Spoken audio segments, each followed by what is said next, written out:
Panggung gemerlap, gaun-gaun yang indah, dan wajah yang rupawan, kontes kecantikan atau beauty pageant memang kerap menghipnotis banyak orang. Tapi tahu nggak sih kalau ada sisi gelap dari dunia beauty pageant? Semuanya akan kita kupas tuntas dalam What's the Story kali ini.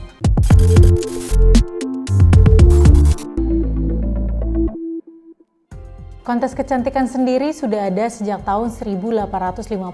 Namun berbeda dengan kontes kecantikan yang kita kenal, kontes ini cenderung lebih seperti kontes foto di mana foto para peserta dipajang di museum dan pemenang ditentukan lewat voting. Untuk kontes kecantikan atau beauty pageant yang kita kenal baru pertama kali digelar pada tahun 1921 di Atlantic City, New Jersey, Amerika Serikat sebagai salah satu cara untuk menarik turis. Kontes ini kemudian dikenal dengan nama Miss Amerika. Dalam kontes ini, untuk pertama kalinya para perempuan-perempuan muda berusia 17 sampai 25 tahun berkompetisi mengenakan pakaian mandi. Pemenang ditentukan dengan seberapa banyak tepuk tangan yang didapat dan juga poin yang diberikan oleh juri. Margaret Gorman menjadi orang pertama yang memenangkan Miss Amerika. Bagaimana dengan International Beauty Pageant yang kontestannya berasal dari berbagai negara? International Beauty Pageant pertama di dunia ternyata adalah Miss World yang diciptakan oleh Eric Morley di Inggris pada tahun 1951. Awalnya kompetisi ini dinamakan Festival Bikini Contest karena para peserta dinilai saat mengenakan koleksi pakaian renang yang lagi hit saat itu. Nama Miss World sendiri muncul setelah media Inggris itu menyebut kontes bikini tadi sebagai Miss World. Peserta dari Swedia, Kiki Haakonssen, menjadi perempuan pertama yang mendapatkan gelar Miss World. Sementara itu untuk Miss Universe yang kita kenal itu ternyata baru digelar pertama kali pada tahun 1952 oleh sebuah perusahaan clothing asal California, Pacific Knitting Mills, yang juga merupakan manufaktur dari Catalina Swimwear. Pada awalnya, Catalina Swimwear merupakan sponsor untuk kompetisi Miss Amerika. Namun kemudian Pacific Knitting Mills memutuskan untuk menggelar kompetisi kecantikannya sendiri yaitu Miss USA dan Miss Universe setelah Miss Amerika, Yolanda Betbez, menolak untuk mengenakan koleksi Catalina Swimwear. Pemenang Miss Universe yang pertama adalah Armi Kusela, peserta dari Finlandia.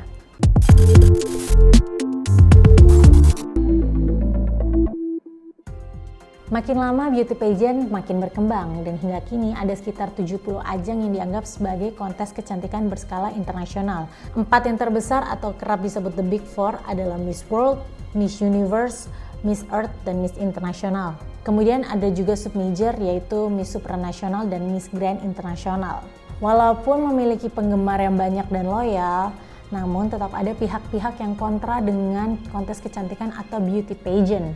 Apalagi beberapa tahun belakangan ini makin terlihat perbedaan pandangan soal ada atau tidaknya objektifikasi perempuan dalam sebuah kontes kecantikan. Salah satu hal yang paling sering dikritik dalam kontes kecantikan adalah kompetisi swimsuit. Mereka yang kontra beranggapan bahwa beauty pageant bisa memiliki dampak buruk khususnya bagi anak-anak. Beauty pageant dianggap hanya menampilkan sosok perempuan dengan standar kecantikan tertentu. Hal ini ditakutkan dapat mempengaruhi mental pihak-pihak yang tidak masuk dalam standar kecantikan tersebut. Selain itu, para kontestan beauty pageant juga rentan memiliki masalah kesehatan seperti eating disorder karena mereka harus memiliki tubuh dengan spesifikasi tertentu. Tapi di sisi lain, beauty pageant juga dianggap memiliki dampak positif loh.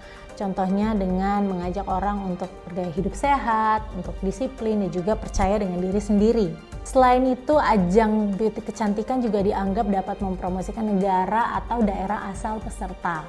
Hal ini diungkapkan oleh Putri Kuswisnuwardani selaku Dewan Pengarah YPI.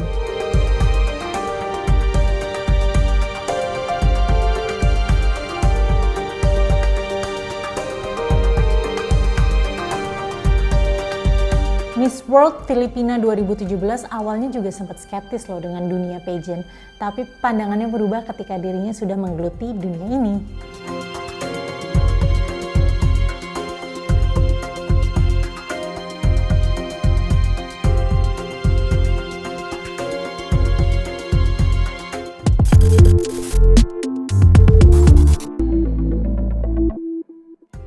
Soal pro dan kontra itu pendapat masing-masing ya. Tapi satu hal yang pasti dan mungkin belum banyak yang tahu, ada sisi gelap dari gemerlapnya dunia beauty pageant. Dalam wawancara yang viral di kalangan beauty pageant, Miss Universe Bolivia 2020, Lenka Nemmer membeberkan kisah-kisah sabotase yang terjadi di belakang panggung Miss Universe 2020. Hal ini terjadi pada Miss Universe Puerto Rico yang gaunnya dirusak. Untung aja hal ini bisa diatasi. Katanya perusakan ini juga terjadi pada kostum nasional beberapa peserta lainnya. Tindakan sabotase lainnya adalah memberi minyak pada heels Miss Peru 2020 yang membuat dirinya sedikit terpleset di babak preliminary competition. Tindakan sabotase ternyata bukan hal baru di dunia beauty pageant. Miss Universe Puerto Rico 2008 mengalami hal tersebut saat bertanding di negaranya sendiri. Saat itu seseorang menyiram make up dan gaunnya dengan semprotan merica. Hal ini membuat tubuhnya menjadi bengkak dan gatal-gatal. Sabotase juga dialami oleh runner-up kedua Miss Universe 2010 Jacinta Campbell yang berasal dari Australia. Ia mengaku bahwa ada beberapa peserta yang merusak kostum nasional yang akan ia gunakan. Katanya ia menemukan 6 jarum disematkan di gaunnya. Perwakilan Indonesia juga pernah mengalami hal yang gak mengenakan loh. Frederica Alexis misalnya. Gaun emas yang dipakainya tiba-tiba sobek di bagian bawah, padahal dia sudah menjaga dengan sangat hati-hati gaun tersebut. Agni Pratista juga pernah cerita bahwa gaun Miss Italia di Miss Universe 2007 dirusak dengan cara disemprot dengan tanning spray. Alhasil gaun yang awalnya berwarna putih itu menjadi kecoklatan. Putri Remawasti juga menceritakan adanya sabotase di kompetisi Miss Universe 2008, di mana ada yang mencuri swimsuit salah satu peserta. Kalau tadi cerita sabotase antar peserta, ada juga loh permasalahan antara pemenang dengan penyelenggara. Hal ini terjadi pada Miss Universe 1996 Alicia Machado.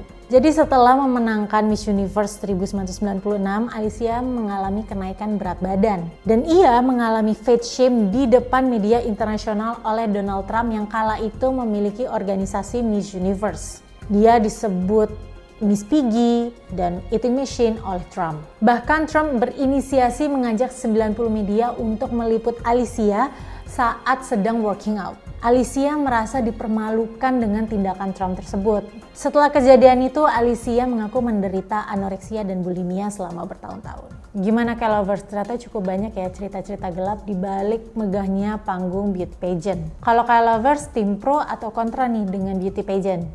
Kasih pendapat kalian di kolom komentar ya. K-Lovers, terima kasih sudah menonton What's the Story kali ini.